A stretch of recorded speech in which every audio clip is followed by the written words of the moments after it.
नमस्कार दोस्तों, आप देख रहे हैं एस से स्टोरी 2.0 और मैं हूं आपके साथ शिवम। तो चलिए कहानी को शुरू करते हैं।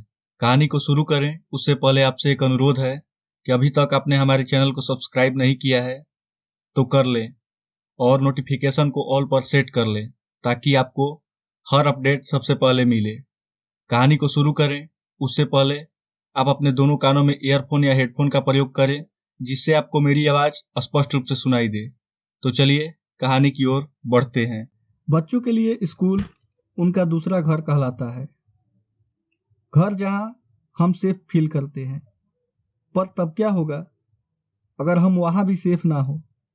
ऐसा ही कुछ हुआ था 15 साल की निशा के साथ। निशा ने एक डांस कंपटीशन में पार्टिसिपेट किया था और अपनी परफॉर्मेंस की प्रैक्टिस के लिए वह स्कूल खत्म होने के बाद अपने दो दोस्त रमन और पॉल के साथ रुकी थी।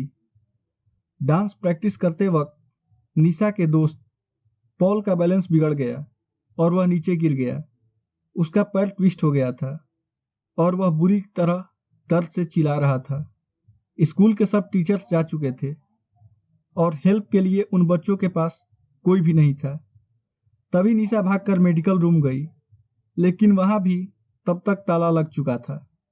उसी वक्त निशा को लगा कि जैसे कोई उसके पीछे से ऊपर गया है, तो वह उड़ी तो उसके परछाई ऊपर जाते दिखी। निशा को लगा कि शायद स्कूल स्टाफ में से कोई तो अभी भी स्कूल में है। निशा ने उसे रोकने के लिए उसके पीछे पीछे भागी। निशा स्कूल के 3rd फ्लोर पर आ चुकी थी। उस फ्लोर पर स्कूल स्टाफ के अलावा किसी का भी जाना मना था। निशा पहले से तो वह सीढ़ियों के पास ही खड़ी होकर आवाज लगाने लगी थी, पर उसे कोई जवाब नहीं मिला, इसलिए वो थोड़ी आगे गई। उसने देखा कि उस फ्लोर पर सिर्फ एक ही रूम था और उस पर भी ताला लगा हुआ था। निशा को कुछ समझ नहीं आ रहा था, तो वह परछाई को अपने मन का वहम मानकर वापस जाने लगी। लेकिन तभी उसे एक अजीब सी आवाज आई। जब निशा ने पलटकर उस कमरे की तरफ देखा तो उस पर जो ताला लगा हुआ था वह टूटकर नीचे गिरा हुआ था। निशा एकदम से चौंक गई।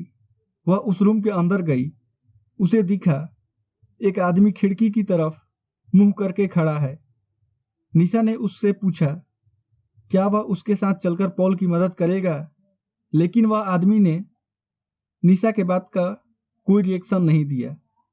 निशा को कुछ अजीब लग रहा था। उसने फिर से उस आदमी को पुकारा, लेकिन तभी अचानक उस कमरे का दरवाजा अपने आप बंद होने लगा। निशा ये देखकर घबरा उठी। वह दरवाजे की तरफ गई और उसे खोलने की कोशिश करने लगी, लेकिन वह दरवाजा नहीं खुला। तभी निशा को उस आदमी की हंसने की आवाज आने लगी। वह बहुत डरावने तरीके से हंस रहा था और धीरे धीरे उसकी हंसी तेज होती जा रही थी। निशा को पलटकर देखने की हिम्मत ही नहीं हो रही थी। वह डर के मारे जोरों से दरवाजे पीटने लगी। तभी निशा को अपनी गर्दन पर हल्की सी हवा का एहसास हुआ। उसने पलटकर देखा तो उसका दिल दहल उठा। वह आदमी जो कुछ देर पहले खिड़की की ओर देख रहा था, वह अब ठीक उसके सामने खड़ा था। उसके चेहरे पर एक हल्की सी हंसी थी जो निशा को बहुत डरावनी लग रही थी। वह निशा को ऐसे घूर रहा था जैसे वह उसे जिंदा नहीं छोड़ेगा। उसने निशा को पकड़ लिया और उसे अपने पास खींचने लगा। निशा का रोना छूट गया और वह डर के मारे बहुत जोरों से चिल्लाई। उस आदमी ने निशा के मुंह पर हाथ रखा और निशा के साथ बदसलूकी करने लगा। उधर निशा को ढूंढते हुए रमन स्कूल के गार्ड को लेकर 3rd फ्लोर पर जा पहुंचा। उन्हें निशा की चीख सुनाई दी। वे जल्दी से उस कमरे में गए और उन्होंने देखा निशा जमीन पर बैठी रो रही थी और उसके आसपास कोई नहीं था। उसकी शर्ट ऊपर से थोड़ी फटी हुई थी और उसके चेहरे पर चोट के ये निशान थे।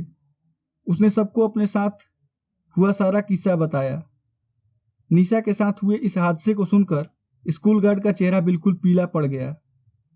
गार्ड ने निशा और उसके दोस्तों को बताया कि कुछ साल पहले स्कूल में एक सफाई कर्मचारी काम करता था। वह थोड़ा पागल सा था और वह लड़कियों को बहुत गंदी ही नजर से देखा करता था और उन्हें देखकर हमेशा हंसता रहता था। एक बार उसने एक लड़की के साथ बदसलूकी भी की थी। जब उसकी शिकायत स्कूल के प्रिंसिपल से हुई तो उसे हमेशा हमेशा के लिए प्रिंसिपल ने उसे स्कूल से निकाल दिया।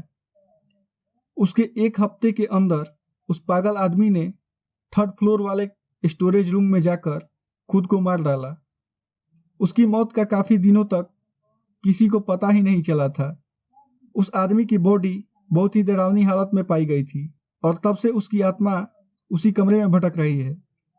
इसलिए स्कूल के 3rd फ्लोर पर किसी का भी जाना बंद है।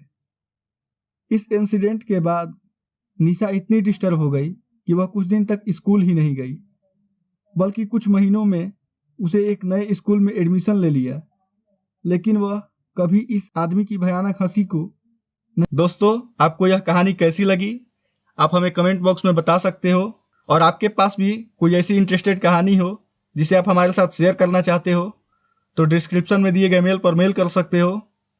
अगर कहानी हमें रुचिकर लगती है तो हम आपकी कहानी को जरूर प्रस्तुत करेंगे। वीडियो देखने के लिए बहुत बहुत धन्यवाद।